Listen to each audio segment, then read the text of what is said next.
Topic here is architecture in the Trade Center. Completing this screencast. I hope you have already completed the model using the PDF file out of paper to complete the World Trade Center facility, including the North Tower, South Tower, and the Marriott. I'm going to begin with the Empire State Building, which was the tallest skyscraper being built in the 1920s. For the most part, in the 20s, construction topped off around 80 floors. When you're looking at the Empire State Building, what I want you to take note of is the bricks, as well as how the building kind of goes in. Whereas a trade center, they're just straight down. And so just think about that. If you're creating a building 107 floors, that's going to be difficult when you start stacking one floor on top of another. So I want you to just keep thinking about the Empire State Building. In 1945, there was a plane that had crashed into the Empire State Building. And keep in mind that the Trade Center facility was not completed. It was not even in construction at this particular point. And so the thing here is the Empire State Building is going to be something that's used as, test data, information to try to figure out how can you build two towers that are 107 floors.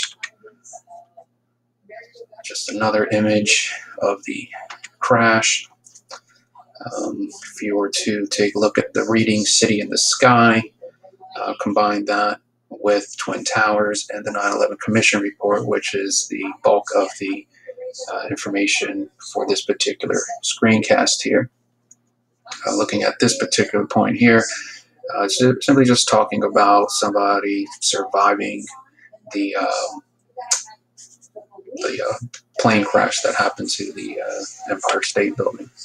If you look at this particular clip, you would hear this individual talk about how the Trade Center was built and able to take a direct hit from, I believe he says, a 747 plane.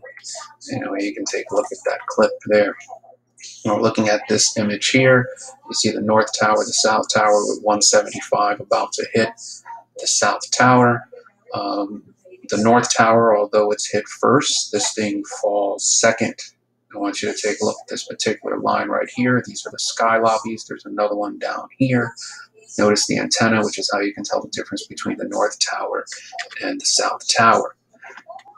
Anyway, so the Port Authority was an agency that was created by New York and New Jersey to try to regulate trade and also to act as a kind of an odd entity, not really a government agency, but it is a government agency. They can issue bonds and they can kind of operate like a corporation. So this is kind of a weird situation with the Port Authority. Anyway, this was created in 1921, and it is going to allow an organization to control the ports, the airports, and it's going to deal with trade between New York and New Jersey.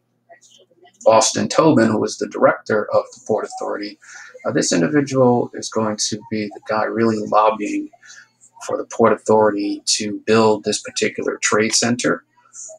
This trade center was designed to deal with trade. I don't recall the exact percentage, but a certain amount of space only could be rented out to businesses that were dealing with international trade, which is what this individual argued to justify the building of the two towers. Here you see the architect here, and there you see those sky lobbies, which is going to be crucial. Later on, I'll come back to this. This guy right here definitely was somebody who was viewed as a amateur, even though he was not amateur considering the buildings that he was about to come up with. And so this guy said he was afraid of heights. This guy had some drinking problems, and probably because he's under a lot of stress to build these two towers and meet a lot of deadlines. He was definitely somebody who was into lines for some reason, and you can see that in some of the other buildings. Guy Tozzoli, director of the World Trade Center. This is the guy that Tobin picks to kind of head this particular construction project. So a lot of what happens is going to fall under this guy's watch, and then he will report to this individual here. Tobin's dying wish. So His dying wish, as he's close to death, was to go back to the trade center and just kind of marvel at what he had created. Notice again the lines. I could see the sky lobby right here. This thing is called the tridents, the trees that go all the way up, and this point right here is anchored into the ground. The Trade Center site, what I want you to think about as you're looking at this image is that there are numerous Trade Center buildings, 7, 6, 1, 2, 3, and they are all on this particular section of New York City, Lower Manhattan. This area, they did have to dig this out, and the dirt was then placed across the street, and I'll address that later on, in a landfill to create space. So here you see the North Tower and the South Tower. There was a shopping mall that was underneath, and New Jersey would be in this particular direction here, and there would be the path subway tubes that would go into this part of Lower Manhattan. And here you see an image of the shopping mall. Why is this important? Well, it's important because there are numerous reports when the planes were hit, especially the North Tower, that people are, in this mall getting coffee, getting their paper in the morning, getting ready to go to work, and the jet fuel pours down and blows open the doors in the elevator, and creates a fireball situation. So there are a lot of reports of people in this particular area that had experienced a fireball situation, and I'll address that later on. Here you see Trade Center 3, another significant thing because you are able to travel underground. And if you are really familiar with this area, it probably would have helped you survive because you can get from the North Tower to the South Tower and possibly use this particular building as an escape route. But that would be under, that would assume that you know everything underground. So there are 3 innovations that I'm going to talk about here: the bathtub, the central staircase, and the exterior. Those lines that go up and down, they're unique and they're there for a reason. When you're thinking about this. When I said 107 floors and going up to 110, I just wanted to point out that the last floor you had a observation deck and you had a restaurant that was there. So just something to kind of point out there. Notice air conditioning units can power 15,000 homes. All right, so let's take a look at some of the specifics. So here we're looking at the bathtub, which is this wall, this exterior wall that is right here. And the bathtub, if we go back to this image here, is built around this particular perimeter right here. Keep in mind that there is water in this particular area, and that will be of a concern as they're trying to figure out how to build these. Here you could see the path tubes right here. And the plan here is to dig all of this out, and as I said, put it across the street. In this image, you could see the North and the South Tower, and you could see the tridents being anchored into the ground right here. So this area right here is all dug out, and this is the street level right here. When I said the tridents, that would be this area right here. This section where it branches out, these are called the trees, and these would be the section that's anchored into the ground. So again, this point right here, this point, you can see them right here going straight into the earth. And you would have this space right here where you could build your mall. So the building, these tridents are going to be anchored into this particular area right here after you dig out. So you see the street, I want to say the number about 60 feet, maybe 70 feet distance between hitting bedrock, which would be here, and the actual street. So when you're looking at normal construction, when you're looking at this image, what I want you to think about is this rebar. And these metal beams are going up, down, and they are there to give the building strength. Now the problem is, if you notice this rebar, there seems to be a lot of these metal rods. So when you're making this building, you would have to build a wall around this, otherwise people would see it. So there's a lot of places where you're just going to see walls because the walls are there to cover up the rebar. But why is that significant? Well, the Trade Center is built differently. Notice how there is no rebar. Again, this is a street level anchored into the bedrock, and there's open floor space. I want you to think of it like a donut. Maybe I can find one of those images there. Donut image right here. So all of the steel rebar, all of that stuff is just located in the middle. So this is all open space. Old construction, you would have all of the metal beams or the rebar going up. And again, that goes back to the point that I wanted to address with the image here, because the rebar is going to allow less retail space. In this image, I'm showing you a fence post, and this is about those tridents being anchored into the ground. If you ever look at a fence, you see the post and you see the fence panel. So these fence posts are in the ground, usually about 2 feet, and they're there to keep the post secured, anchored into the ground. I want you to think about that concept as you're thinking about going up, those 110 floors. Is the wind going to be able to knock this thing over? If you have this thing anchored into the ground somehow, that is going to give you some sort of stability. So the wind is definitely a problem, which is why skyscrapers usually ended in the 80 floor range in the 1920s and the 1930s. Going up into the hundreds was going to definitely be problematic, because the wind would put a lot of force on the building, and people in the trade center, when they worked, they said that they could feel this thing swaying about 4 feet. They actually had conducted tests to determine whether or not people were going to be nauseous as they're on some of the higher floors.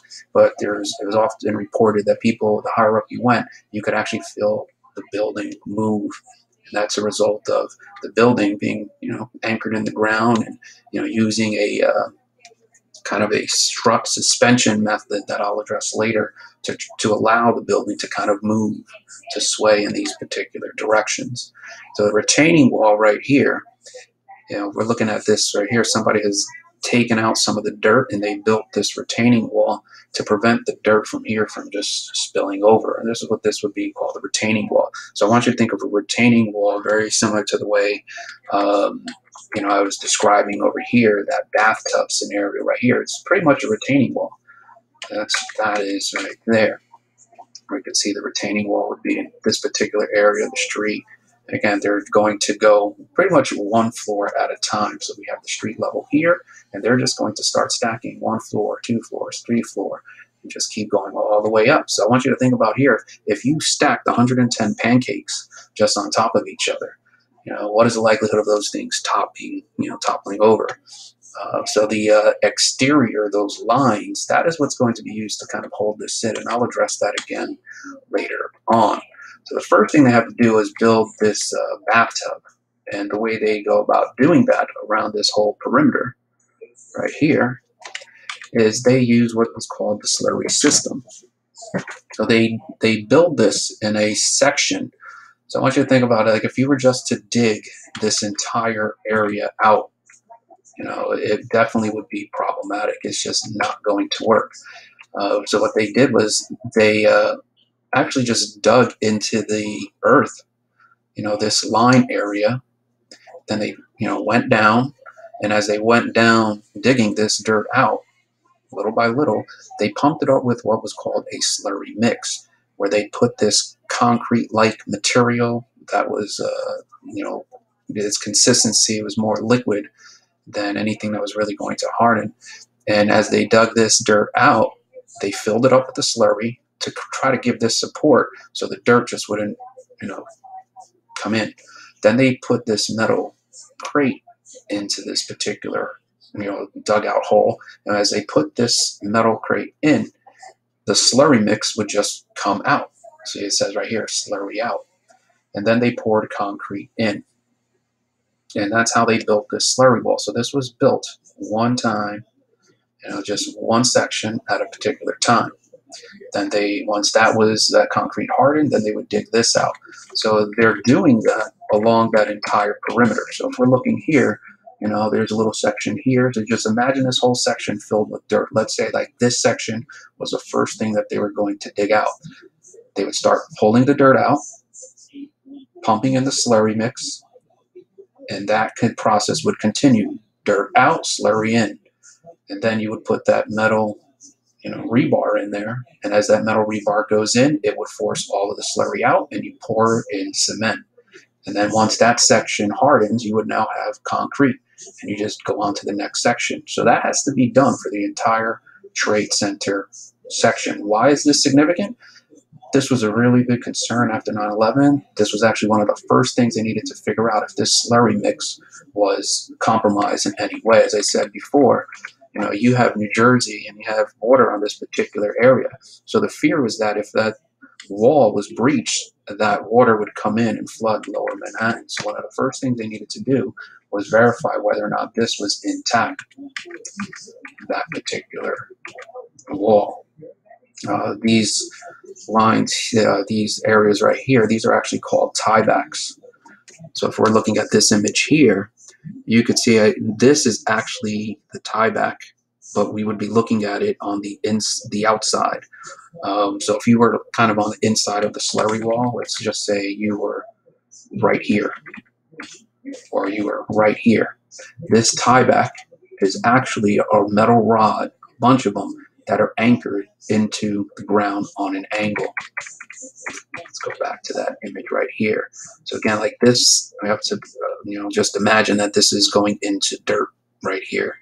And so you would be looking at this, if you're on the inside, of the bathtub, once everything was out, you would be looking at this right here. So you actually don't ever see the tie back, the metal rods. They would be going in this particular direction right there.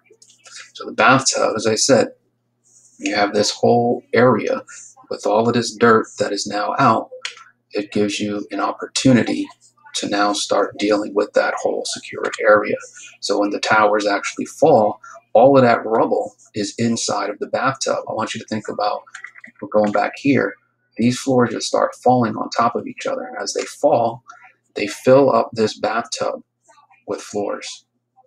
And before you know it, they just overspill right out of the bathtub, and they just form this pile, which is what these people are standing on.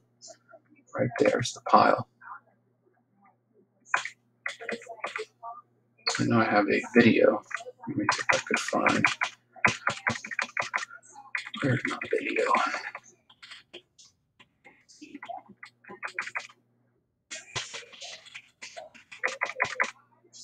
Portability construction.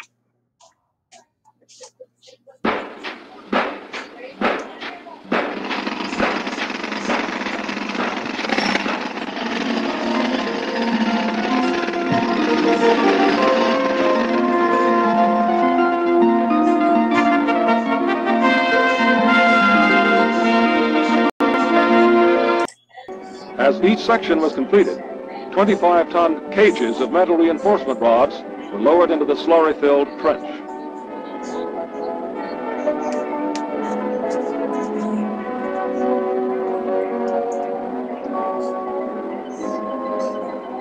With the cage in place, concrete was poured in. Since the concrete had a greater density than the slurry was forced up out of the trench and could be used for the next section. In this way, an underground wall was built completely sealing the site.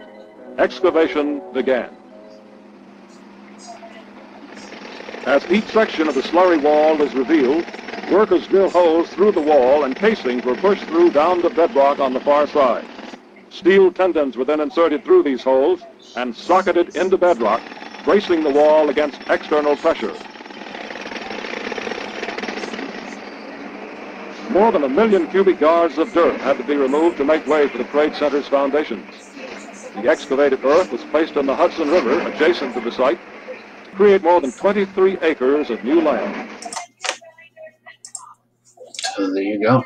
So feel free to take a look at that particular YouTube video. We'll see where I go with architecture day 2.